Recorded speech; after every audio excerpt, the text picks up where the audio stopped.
So, hi from PCIM again. 2 years down the line from the last one, but a lot has been happening. Gallium nitride is finally real.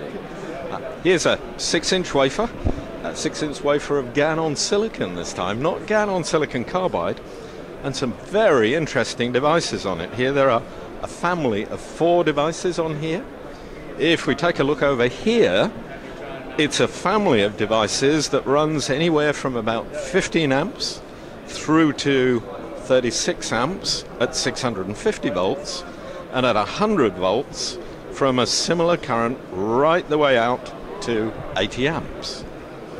But that's an awful lot of power to be putting in a tiny die. I think last time we saw the size of the die, they are really small. So how do we get the power out of them? Over here, we've got a complete new packaging technology. SMD, but SMD with a difference. Here, we've got an embedded die.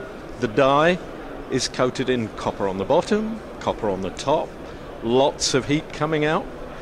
At the same time, very low inductance. These are very fast switches, so we have to be very careful now with keeping the inductance down so they don't ring like mad and ultimately even destroy themselves.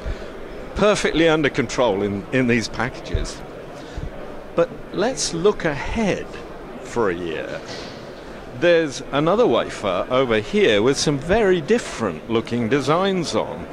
And right down here at the bottom in the middle is what is potentially a 7.5 milliohm switch operating at 650 volts. It goes right back to the island technology.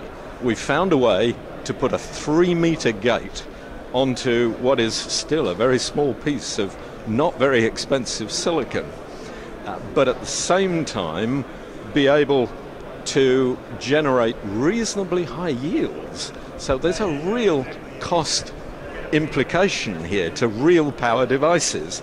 So here are some speculative pictures of some devices that we hope to have in people's hands by the end of this year, where if we could get it out, you might even get as much as 300 amps out of this package.